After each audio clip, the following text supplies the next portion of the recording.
Chers téléspectateurs, bonjour et bienvenue dans mon histoire. Aujourd'hui, c'est l'histoire d'une jeune dame âgée de 26 ans qui est sortie ce fameux mercredi soir se battre pour son gagne-pain quotidien et sur son chemin, il s'est produit quelque chose d'inhabituel, quelque chose d'horrible. Fort heureusement pour elle, le Seigneur a intervenu juste de justesse et aujourd'hui, elle est là pour partager son histoire. Mesdames et messieurs, nous avons le plaisir d'accueillir Solange. Bonjour Solange. Bonjour, Comment vas-tu? je vais très bien et vous? Ça va bien, merci. Alors Solange, tu es commerçante, Je suis commerçant, je vends les sous-vêtements. d'accord. Et par ailleurs, tu Et fais par d'autres choses? ailleurs, quand je ne pars pour marcher, je fais aussi dans le service traiteur. D'accord. Alors, ce jour, tu es ici pour nous parler, partager avec nos téléspectateurs et nos auditeurs un message, quelque chose qui s'est produit dernièrement, il y a de cela quelques jours. Alors, dites-nous, quelle est l'histoire derrière ton témoignage? Ok, je suis sortie un mercredi vers 19h. Un ami m'a appelé pour aller faire un service. Arrivé là-bas à la destination, je l'ai appelé pour lui dire que j'étais là. Il est venu. Il me dit oui, c'est vraiment vrai, on a un service comme ça là.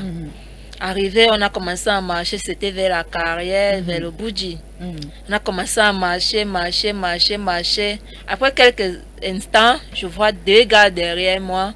Il me dit, voici aussi mes collègues que je travaille avec eux. Ok, on a commencé à se sympathiser, causer. Comme c'était aussi mon frère Ton, on a commencé à causer en patois. Arrivé, on a commencé à marcher, monter les collines, descendre, monter les collines, descendre. Arrivé à un endroit, je me suis retrouvée dans une brousse. Arrivé dans la brousse là, le gars m'a d'abord torturé, frappé, frappé. Il me dit, ok, tu connais l'autre, ce que tu es venu faire ici. J'ai dit non, je ne connais pas. Alors, je vais un peu te couper là en ce moment. Alors, il s'agissait de quel genre de service concrètement? Il s'agissait du service traiteur pour le mariage. D'accord. C'est ce qui me fait peur. Vous vous rendiez au lieu du mariage pour une prestation de service. Et il s'agissait de faire quoi concrètement? Pour servir uniquement les gens. Les repas. Oui, les repas. D'accord, d'accord. Et vous étiez en train de partir, vous étiez à pied? On était à pied pour marcher parce qu'il m'a fait comprendre que le mariage n'était pas loin. Oui. Et on marchait donc à pied. D'accord. On a commencé à marcher, marcher, marcher. Et subitement, deux gars ont surgi de nulle part derrière vous. Oui, oui. C'est D'accord. là qu'il me fait comprendre, qu'il me dit que voici aussi mes gars que je travaille avec eux. Je les ai aussi appelés pour le même service. D'accord. On travaille toujours ensemble. On a commencé à marcher, marcher, marcher. Je me suis retrouvée, on s'est retrouvés dans une brousse. Arrivé dans la brousse là, mon frère Ton même, il me dit d'abord, calme-toi, sors tout ce que tu as. Si tu as l'argent, tu sors. Après, je lui dis que là, je suis là, je n'ai même pas 25 sur moi. Il me dit, ok, tu as le téléphone. Prends ton téléphone, tu appelles tout le monde qui est dans ton téléphone, il nous envoie de l'argent. Sinon, tu vas nous servir de l'argent là maintenant, dans 3 heures de temps. On aura, si c'est qu'on a petit, on a plus de 5 millions sur toi là maintenant. Oh là là. J'ai commencé à prier.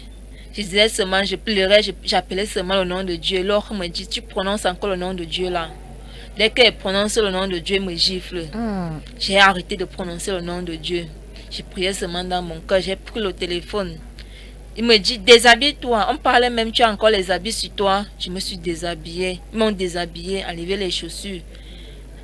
Après, j'ai pris le téléphone, j'ai appelé ma grande soeur directement. Je ne sais pas, à l'heure là, elle était encore éveillée. Elle m'a dit, Solange, tu es où? J'ai dit que grande soeur, sauve ma vie. Elle me dit, tu es où? Je dis que ne me pose pas de questions. Sauve seulement ma vie. Tu as l'argent là-bas, tu m'envoies. Elle me dit, tu es où? Je dis, j'ai raccroché le téléphone. J'ai encore pris un autre numéro, j'ai appelé ma copine. Alors oui, tu es où? S'il te plaît, est-ce que tu peux m'aider? Elle me dit, oui, tu es où? Je dis que ouais, je me retrouve, je ne sais même pas alors je me retrouve. Envoie-moi seulement de l'argent. Elle me dit, d'accord, je vais sortir en route là parce que présentement, je n'ai rien dans mon compte. Elle est sortie, j'ai encore appelé un autre là. Il me dit, oui. Solange, pourquoi tu m'appelles à l'heure? C'est que j'ai eu un cas urgent. Si c'est que tu peux m'aider, tu m'aides, tu m'envoies de l'argent. Quand je finis de les appeler comme ça là, l'autre, le gars qui m'a même amené, il me gifle, il me dit, ok, tu connais, en attendant que les gens là fassent le dépôt, on va d'abord été sodomisée dans l'anus. Ah, c'est terrible. Et si restait même la force, je n'avais pas. La seule, donc j'avais seulement espoir en Dieu. Je priais mon Dieu dans le cœur. Après, il me dit, courbe-toi. Au moment que il m'était à, que j'étais à courir, que je vois comment il baisse le pantalon. J'ai vu comment il baissait le pantalon. Le gars était devant moi. L'autre qui était derrière moi. Donc, ils m'ont encerclé. D'accord. Donc, vous étiez en train de vous rendre quelque part. Oui. Et tout à coup, c'est maintenant, ils t'ont orienté dans une brousse. C'était aux environs de quelle heure? Aux environs de 21h, 21h, 22h, en fait 21h, 20h. Wow. Ok. Vas-y, tu peux continuer. Ok. Quand il me dit, couvre-toi. Donc, j'obéissais comme un enfant, comme un bébé. J'ai dit, ok. Pour moi, il est venu. Il dit, Seigneur, c'est toi seul qui a le dernier mot. C'est toi seul qui m'a amené ici, là. Et c'est toi seul qui va faire en sorte que, si c'est que c'était ma mort, qu'elle venait chercher comme ça, là, pour chercher un peu de quoi manger. Merci. Je ne sais pas, comme si il y avait un esprit qui est ancré dans moi. Pam! Je me suis retrouvée. Quand, je ne sais pas comment le Seigneur m'a donné la force. J'ai d'abord poussé l'autre qui était derrière moi. Quand elle le pousse, soit elle est tombée, je ne sais pas. C'est là que j'ai pris marathon. J'ai commencé à courir dans la brousse. Wow. Parce qu'ils me poursuivaient, ils avaient les torches. Moi, je n'avais rien. Courir dans la brousse, courir. Je suis arrivée dans un endroit. Il y avait un peu les maisons et la lumière.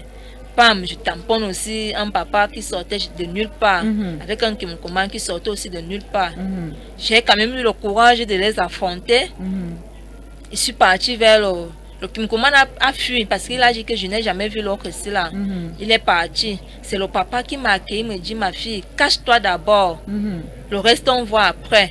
Il est parti chez lui, il m'a donné un gras. Donc vous n'avez pas eu besoin d'expliquer quoi que ce soit à ce papa. Dès qu'il vous a vu étant nu, il vous a demandé de vous cacher. Oui. Wow.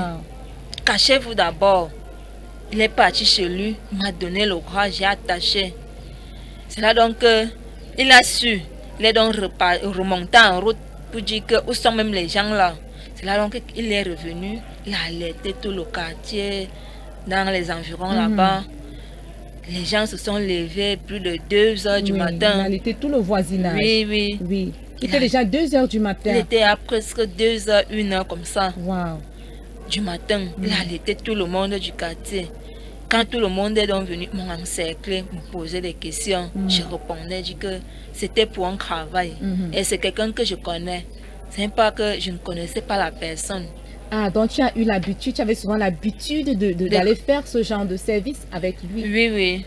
Ah, vous avez l'habitude de travailler ensemble dans le passé. Oui. Wow. Donc c'est là que je dis que c'est un gars que je travaille toujours avec lui. Donc quand il m'a appelé, je lui ai fait confiance. Je n'ai pas vu cette idée. C'est là donc, eux aussi, même le voisinage, je crois aussi que peut-être je suis dans le modèle. Oui.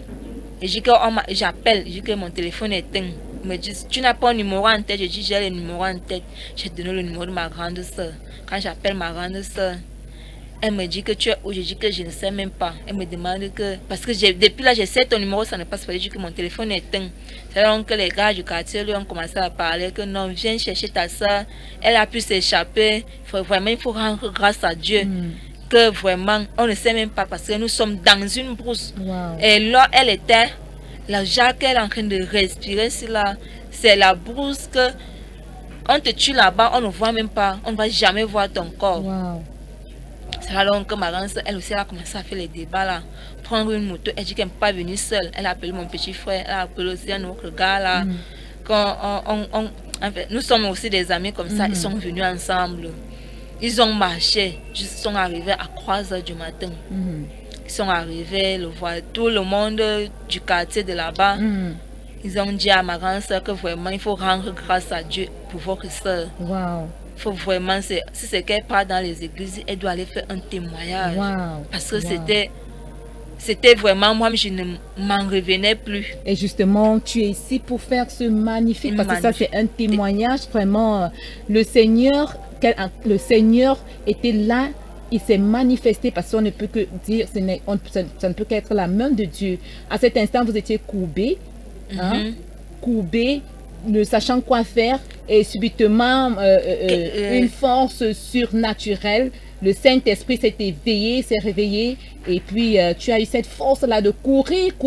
Je peux imaginer 3 costauds gaillards pour une petite fille comme toi, mais tu as une force surnaturelle de courir, de t'échapper de leurs mains. Vraiment. Et je suis là pour faire le témoignage là. Wow. Alors, voilà, ta sœur, tes amis t'ont encouragé. Si jamais tu servais Dieu quelque part, il faut vraiment que tu continues à servir le Seigneur. Alors, tu es venu témoigner ici parce qu'il s'est passé quelque chose de formidable dans ta vie et tu as été longtemps sous je sais pas moi, sous le mentorat d'un homme de Dieu, d'accord? Et tu persévères à la cathédrale des signes et des prodiges. Ça fait combien de temps que tu es à la cathédrale? Je suis ici à l'église de la cathédrale depuis décembre. Ah, depuis décembre, donc environ 8 mois déjà. Ok, d'accord. depuis décembre. Et depuis que tu es à la cathédrale des signes et des prodiges, tu as la foi, tu crois en tout ce qui se passe, tu crois en l'homme de Dieu. Je crois. Tu crois. Et d'ailleurs, tu as vu la manifestation dans ta vie. Vraiment. Et tu crois vraiment que c'est la main de Dieu qui t'a sorti de cette situation. Parce que moi, je ne pouvais pas m'en sortir par ma force voilà. naturelle. Voilà. Aujourd'hui, tu te poses des questions. Comment est-ce que tu as fait pour t'échapper de cette scène? Même ma mère est venue hier, m'a posé la même question. Que, tu as fait comment pour t'échapper? Je lui ai dit que maman, moi, non, il reste comme ça, moi, je me pose des questions. Que comment je me suis pu échapper. Elle était étonnée. Même tout le voisinage, là, je me suis retrouvée. Tout le monde, elle était étonnée. Gloire à Dieu. Alors, Solange, tu dis ça fait pratiquement 7 à 8 mois que tu es à la cathédrale des signes et des prodiges. Alors, quel message peux-tu transmettre aux jeunes femmes qui te suivent en ce moment? Ok, pour le message que je peux transmettre aux jeunes filles d'aujourd'hui, en fait, les jeunes filles comme moi, vraiment, il faut faire vraiment très attention avec nos collaborateurs, nos amis qu'on appelle amis. Ceux qui se disent amis et collaborateurs. Bien sûr, parce qu'on dit souvent que la mort de quelqu'un ne vient jamais de loin. Vraiment, il faut faire vraiment très attention. Et les jeunes filles là, nous les jeunes filles, les marches dans la nuit, on doit faire tellement très attention à cette marche. Quelqu'un t'appelle à plus de 20 heures. Comme moi, j'ai été vraiment victime d'une marche dans la nuit à plus de 20 heures. Vraiment, ça nous sert de leçon. Ça m'a servi moi-même personnellement de leçon. Jusqu'à présent, je ne me retrouve plus. Je suis démoralisée par cette situation qui m'est arrivée mercredi. Vraiment, à nos jeunes filles là, nous les jeunes, on doit faire très attention. En passant, tu sors même, il faut bien préciser. Soit ta mère, soit ton ami, en fait, ta soeur, qui que ce soit. Alors tu pars exactement. Parce que tu peux dire, je pars en route, pourtant que tu ne partais pas en route. Tout à fait. Et c'est ce que j'ai fait. J'ai dit à ma grande soeur, je m'en vais faire le service. Mais je n'ai pas précisé là je partais exactement. Je seulement dit à la carrière. Mais je n'ai pas pu préciser. Vraiment, quand on sort, si c'est que tu pars à l'église, il faut dire que je m'en vais à l'église à TKC. Si c'est que tu pars au centre, dis précisément que je m'en vais au centre. Vraiment. Nous glorifions le nom suprême de Jésus pour cette intervention rapide parce que sans la main de Dieu, le reste ne serait que histoire. Alors, Solange, vraiment, nous sommes ravis de vous avoir sur ce plateau. Nous sommes ravis par ce merveilleux témoignage que vous avez partagé. Cela servirait d'alerte à tous ceux qui nous suivent, ces jeunes femmes, ces jeunes tous les jeunes d'ailleurs qui nous suivent en ce moment, il est vraiment important de faire très attention avec qui nous marchons. Également, il est important de suivre le Seigneur, n'est-ce pas Solange? N'est-ce pas, maman? Oui. Vraiment, partout, tout ce qu'on peut faire ici sur terre, il faut d'abord appeler le nom de Dieu. Parce que c'est lui seul qui a le dernier mot. Amen. C'est lui seul que j'appelais. Amen. C'est lui seul que j'appelais. Que Seigneur, c'est toi qui as fait en sorte que je me retrouve ici là. Wow. Et c'est toi seul qui va faire en sorte que, si c'est que c'est la mort, c'est toi seul qui as voulu comme ça. Il n'a pas voulu d'ailleurs, il n'a pas voulu, raison pour laquelle il t'a revêtu du Saint-Esprit, il t'a transformé d'une manière miraculeuse, extraordinaire. Et aujourd'hui, nous sommes là pour rendre toute la gloire au Seigneur. Merci beaucoup une fois de plus à toi Solange. Mesdames et messieurs, merci de nous avoir suivis. C'était mon histoire. On se retrouve très bientôt pour de nouveaux témoignages. Alors, portez-vous bien et à très bientôt.